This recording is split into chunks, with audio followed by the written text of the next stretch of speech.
You ain't wrong, mister. The Indians thought the lake was a doorway to the underworld.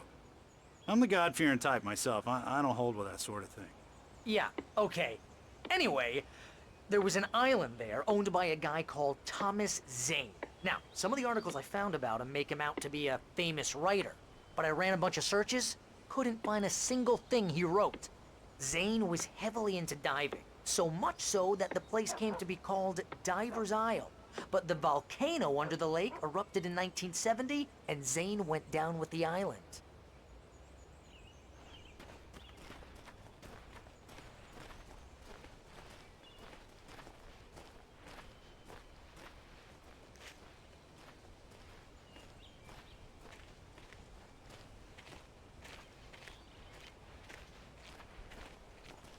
Yeah, how about that? It was there in the morning, as if it had fallen from the sky. But it would take a tornado to lift something like that. We're damn lucky it didn't crush any of the trailers.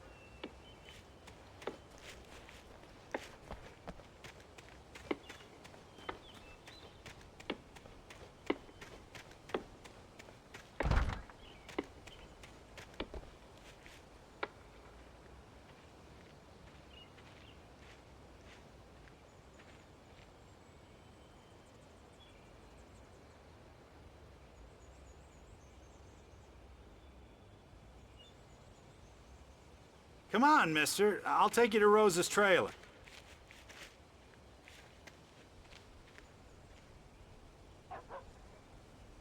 It gets better. A local girl, Barbara Jagger, drowned in Cauldron Lake just a week earlier. They were lovers. Sure, Jagger's a local spook story. The Scratching Hag. Comes for you in the dark. Childish stuff like that. Anyway, Al, I'm just getting to the best part. All of the articles about this stuff were written by Cynthia Weaver. I asked around, and she's that crazy bag lady you met. What, the lamp lady? She can be a little loopy, but she's not homeless or anything. Yeah, anyway, she knew both Jagger and Zane before they both died, and she had some kind of a breakdown.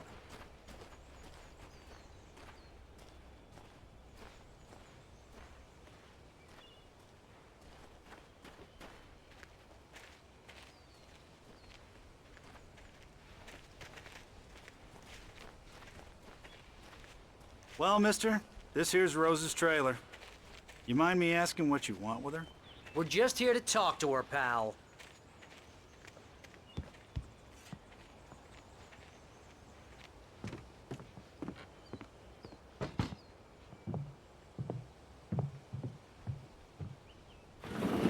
Welcome to... Oh dear, Mr. Wake. I'm so glad you're here. Rose, you have my manuscript? Oh. Oh, yes. Yes. Please, come in. Hey, this is really good. Rose, Yes, my manuscript. I really need it. I understand. I know what you need. A muse to inspire you. Oh, for Barry. She doesn't have anything. Yeah, hey, Al? Al, what's... Oh... Barry! What? What?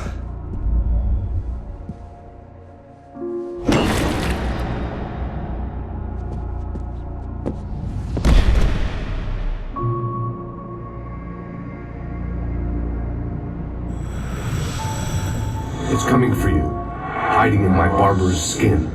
I'm too weak to stop it. You must turn the lights on. I promised I'd come visit you and your lovely wife. You must finish what you started. I insist. You must turn the lights on. Turn the light on. Back to work, boy.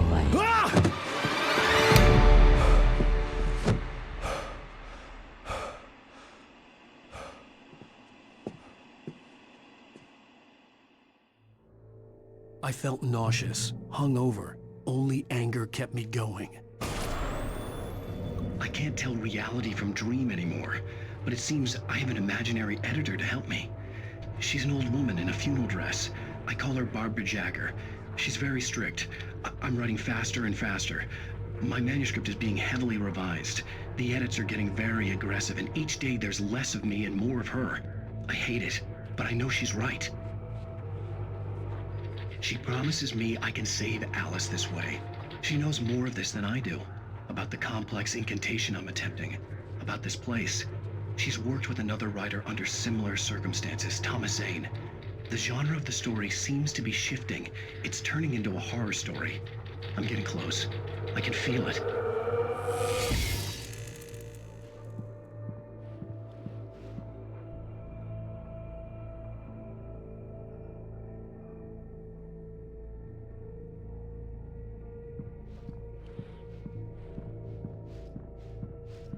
Rose took a day from me. I had less than 12 hours left to meet the kidnapper.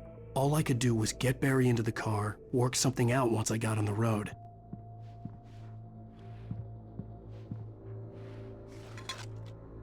Welcome to the Oh Dear Diner. What can I get you today? Coffee? I couldn't work up much hate for Rose. Something had used her to get to me and left its mark. First refill is free. Milk and sugar on the counter there.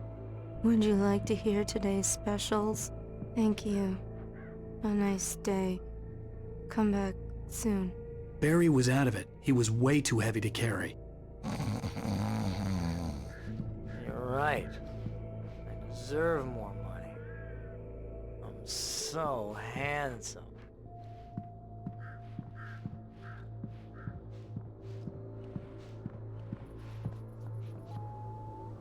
My gun and flashlight were gone. I'd have to find a way to get Barry into the car as quickly as possible. There was no time to waste. Mr. Randolph liked Rose. That little smile she had. How she was still sweet when life had tried so hard to make her bitter.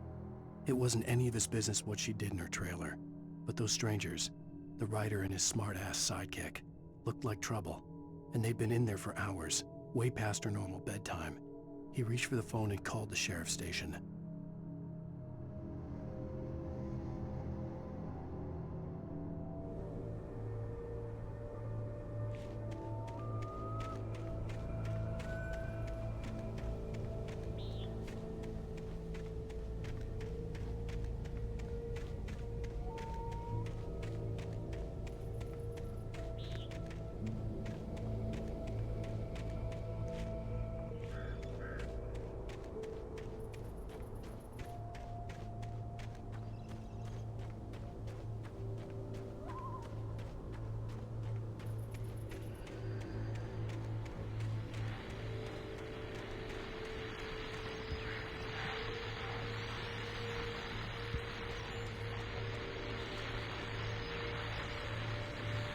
I just stepped outside to catch a breath of fresh air. Let me tell you, the weather's getting heavy.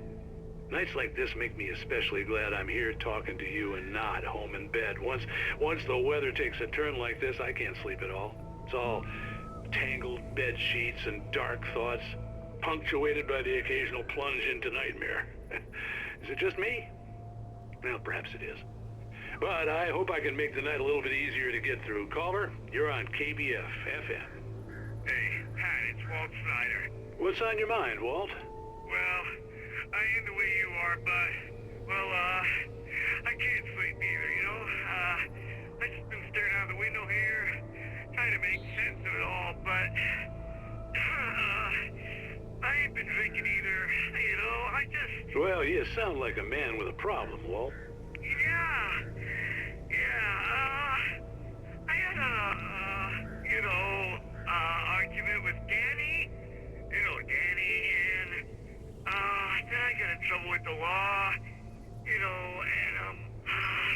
I'm just, well... I heard something like that, Walt. Yeah, well, Danny's my best friend, and, they let me on bail today, and now I'm just alone here at the window, waiting. Man, and there's something in the air tonight, man. I was just outside looking up at the sky above our broadcast tower thinking the same thing. What are you waiting for, Walt? I don't know. know, something's gonna happen. You know, I think I better go. Well, Walt, maybe... No, thanks, Pat. Well, good luck to you, Walt. Hang in there. Let's take a little break, folks. This weather's really something else, huh? How can I be sure that you will walk away? Why'd you love me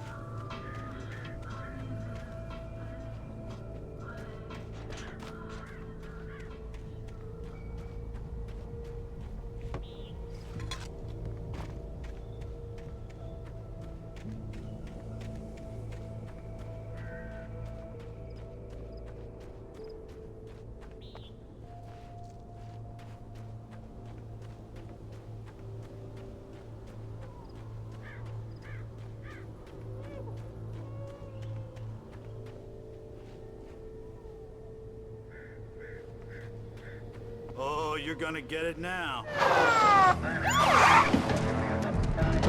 God knows what you've done to that poor girl. This is Agent Nightingale, FBI! Get him up, Hemingway! You're under arrest! You move a muscle, I'll unload right in your goddamn face! Stay right where you are, Slane!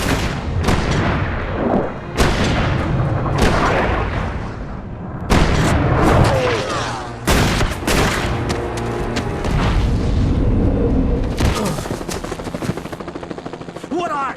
I'm standing right here, you goddamn maniac!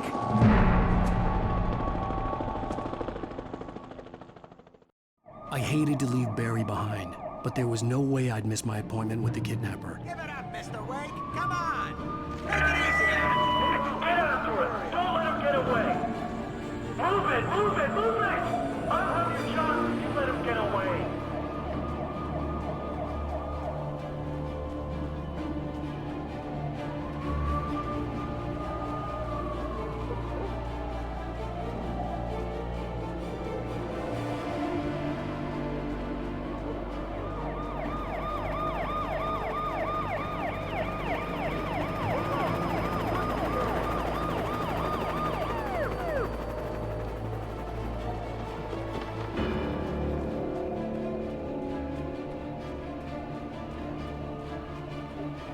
Stop running! Freeze!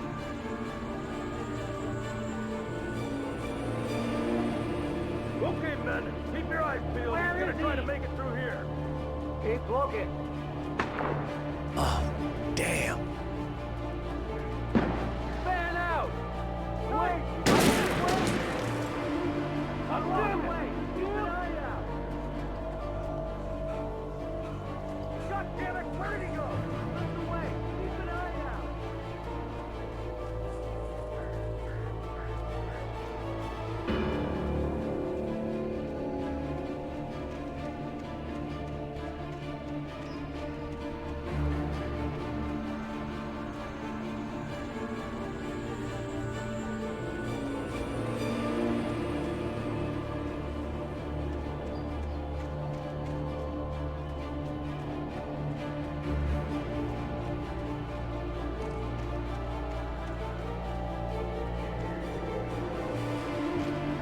He's gone! Come on, guys! We need to head him off!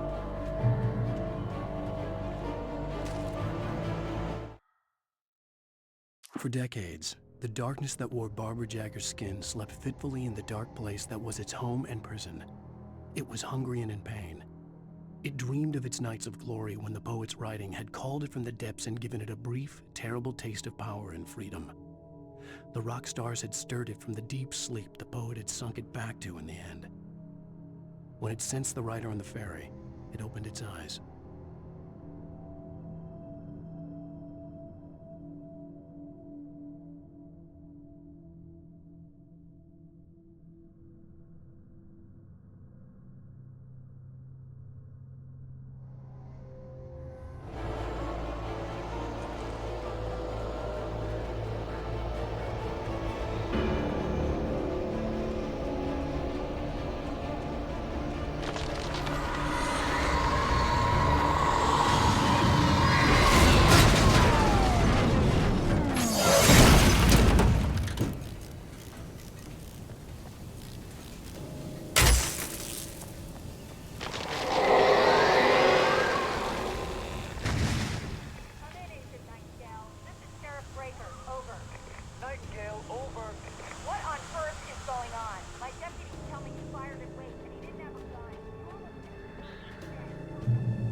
Search the area.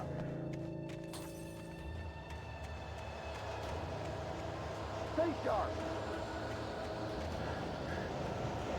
This way. Over here.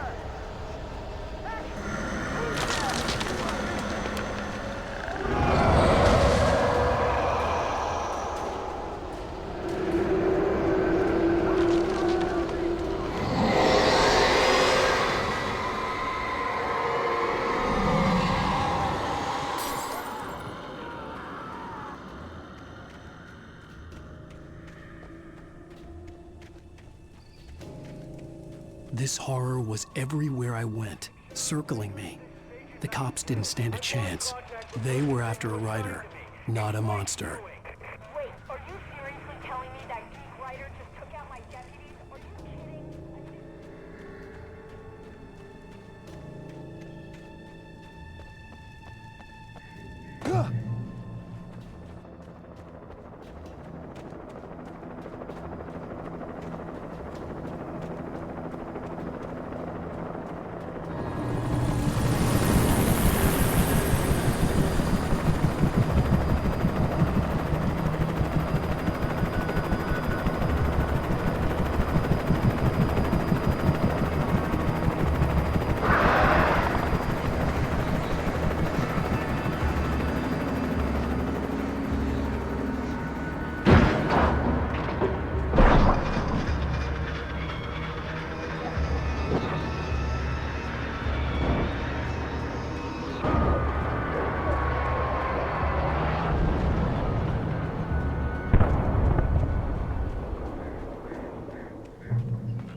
This is James. Mulligan, Thornton, come in. Over.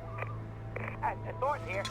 James, we got both Wheeler and Rose in custody. They didn't put up a fight or anything. Why, they were... Hey, Mulligan, what are you doing? Come on! Sit down and give me that. James, Mulligan here. Over. Go ahead, Mulligan. Over. We got Wheeler and Rose here. Wheeler's drunk or hopped up on something. Speaking of which, that Fed had a pretty distinctive whiff of Otis Scotch about him, you know what I mean. Over. I don't have anything on that, Deputy Mulligan. Over. Well, whatever. Anyway, Rose is just being plain weird here. You better get Doc in to take a look at both. Over. Gotcha. You better get them here quickly. The, Fed's gonna want to interview Wheeler. Over. Oh, yeah, I'll bet he does. Looks like they have a lot in common. Mulligan out.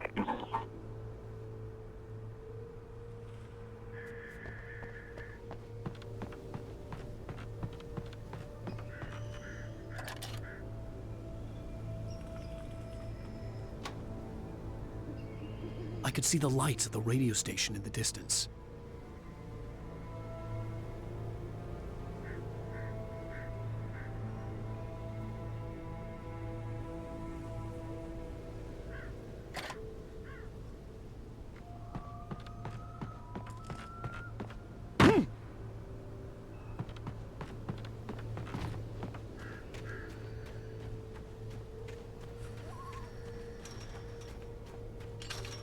I imagined that the broadcast tower in the distance was part of the local radio station.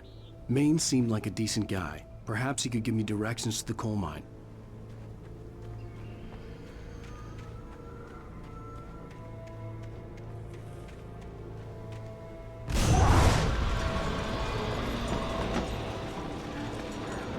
Unnatural shadows clung to the gate. The darkness that was after me was trying to stop me. I wouldn't get through without a light. There was no power to the searchlight.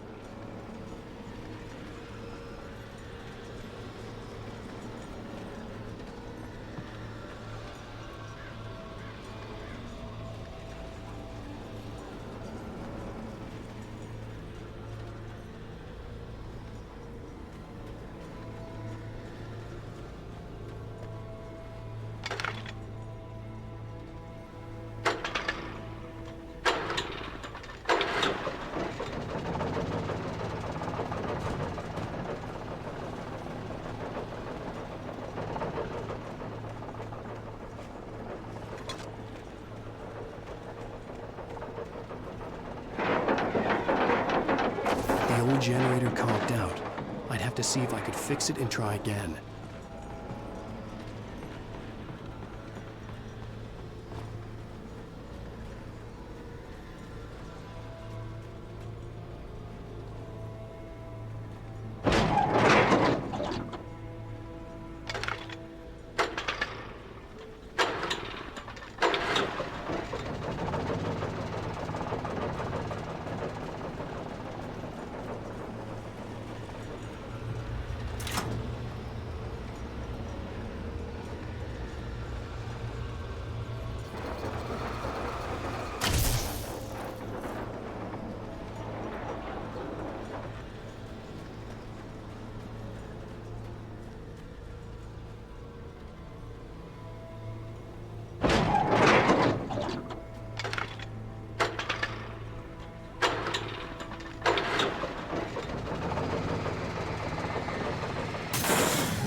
It took me a moment to recognize the flashbang grenades.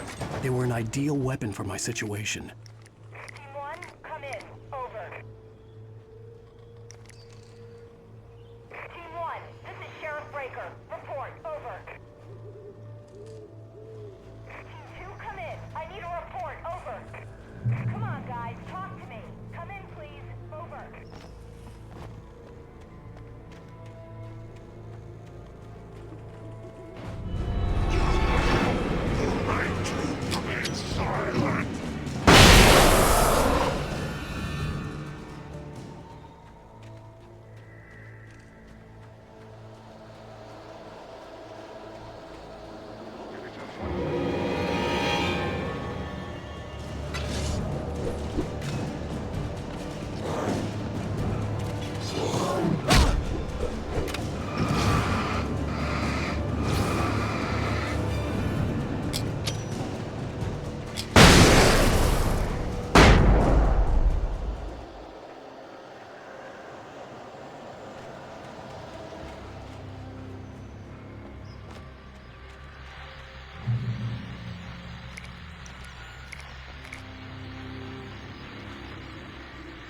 And here's another call. You're on KBF-FM with Pat Maine. It's Milt Peabody, Pat. What's on your mind, Milt? Well, I live near the trailer park, Pat, and there's a big ruckus going on over there. Well, that's just up the road from me, too. What's going on, do you know?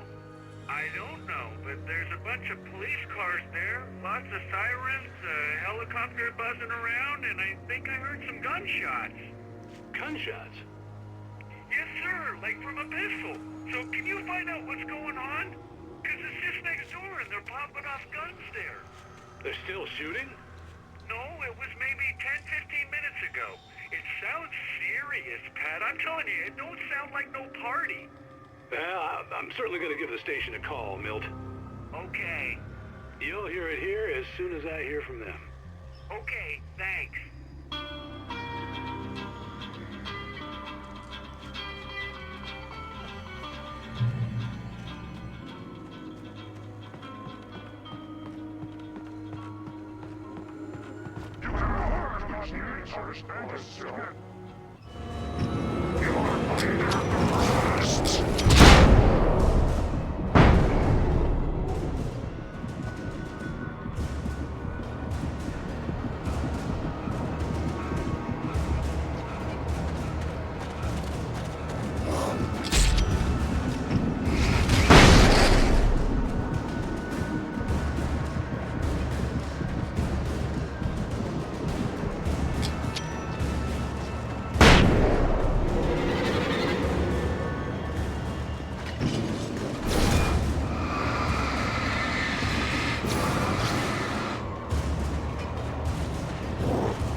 I hope Maine could lend me a car to get to the coal mine. It's Lorna Miles. Oh, why, hello, Lorna. What do you have for us? I just don't think flying cops allowed it with the trailer park. What do you mean? It's a trailer park. Of course you're going to have trouble in a place like that. I mean, what do you expect? The sheriff should be helping us normal citizens instead of wasting resources on those people. Well... Let the trash sort themselves out. I'm sorry, but my granddaddy settled in Bright Falls in 1911. Well, thank you very much for that compassionate viewpoint, Lorna. Oh, here's a little surprise. The famous writer Alan Wake just walked in, folks. I'm going to see if I can talk him into an interview. Come on in, Mr. Oh, I'm so glad you could find the time to do this, Mr. Wake. Nowhere to run now, Dan Brown. You back away from me. Don't hurt it. Whoa, everyone calm down. Put the gun down. We're all friends here, right? Cool your jets, Nightingale. We got him. What the hell's the matter with you? There's a civilian in there.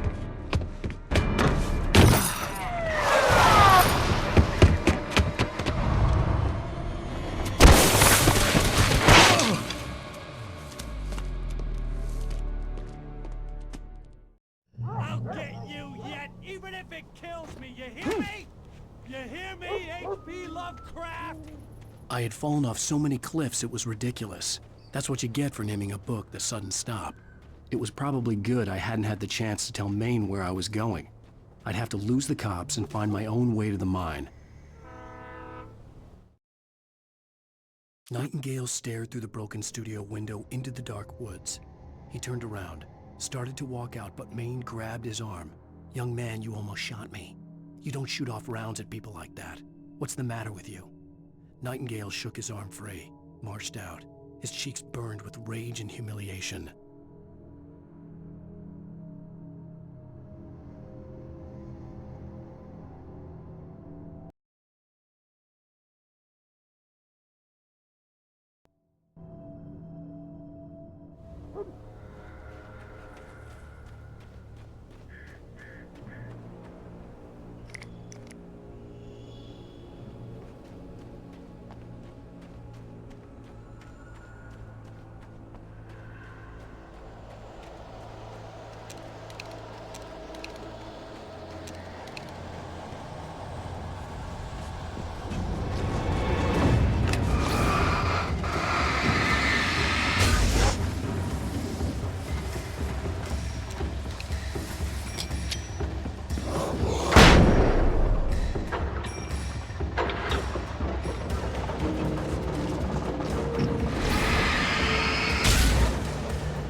There was no sensible reason for the power company work lights to be here.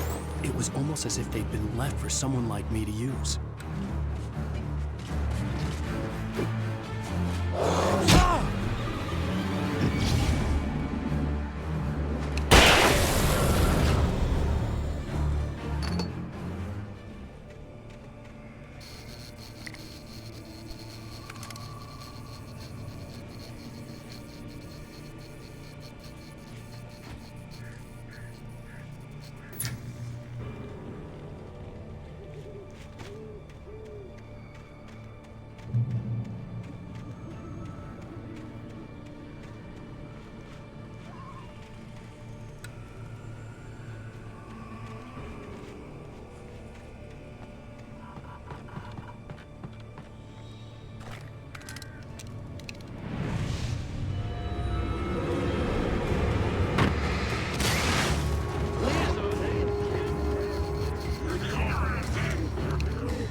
The bulldozer's engine roared to life. Mud and rocks flew as it fought for traction. It crashed through the concrete wall and landed heavily in the yard.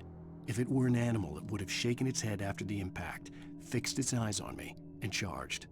Of course, it had no head nor eyes. Shadows crawled on its form, twisting it into a monster. Then, it came for me.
Sarah trusted her gut, and her gut said Agent Nightingale was an asshole. He felt wrong, and it wasn't just the smell of stale booze. It was in the way he flashed his badge, pulled rank, the look in his eyes when he wanted answers. Where was Alan Wake? What was this about an accident? Where was his wife? And most importantly, why did she let Wake go? He wouldn't answer her questions. Federal business was all he'd say.